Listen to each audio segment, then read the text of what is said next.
નમસ્કાર દર્શક મિત્રો, કનેક્ટ ગુજરાતના સીજી એક્સપ્રેસ ન્યૂઝમાં હું આકાંક્ષા આપ સૌનું સ્વાગત કરું છું। નજર કરીએ દેશ દુનિયા અને રાજ્યની તમામ ખબરો ઉપર।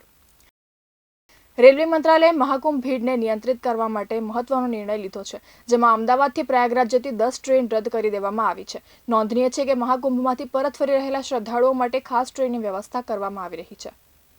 વલસાડના ધરમપુરની સ્કૂલમાં ધોરણ 12ના વિદ્યાર્થીઓએ સ્કૂલના સંચાલકો સામે હોલ ટિકિટના નામે ₹2500 ઉઘરાવ્યા હોવાનો આક્ષેપ કરતા શિક્ષણ વિભાગ દોડતું થઈ ગયું છે અને તપાસનો ધમધમાટ શરૂ કર્યો છે।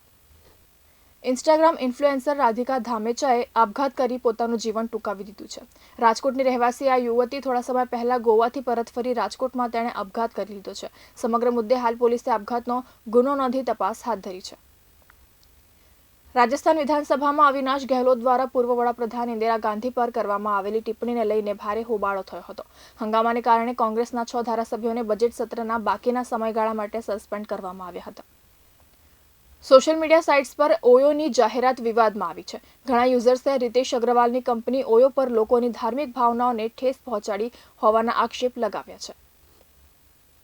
બિહારના સાસારામમાં એક પરીક્ષા કેન્દ્રમાં આન્સર શીટ દેખાડી કોપી ન કરવા બદલ વિદ્યાર્થીઓના 2 જૂથોમાં મારપીટ અને ફાયરિંગ થયું હતું। આ ફાયરિંગમાં ગોળી વાગવાથી એક 16 વર્ષના વિદ્યાર્થીનું મોત થયું છે।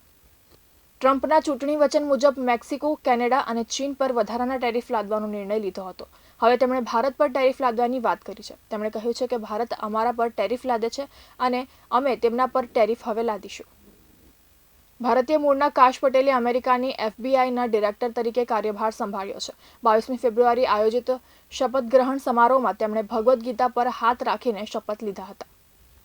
રાજકુમાર રાવ સૌરવ ગાંગુલીની બાયોપિકમાં મુખ્ય ભૂમિકા ભજવશે તે કન્ફર્મ થઈ ગયું છે। ખુદ સૌરવ ગાંગુલીએ આ વાત કન્ફર્મ કરી છે। તો આ હતા કનેક્ટ ગુજરાતના આજના સીજી એક્સપ્રેસ ન્યૂઝ। નવા સમાચારો અને વધુ અપડેટ માટે તમે જોડાયેલા રહો કનેક્ટ ગુજરાત સાથે। ત્યાં સુધી મને રજા આપશો। નમસ્કાર।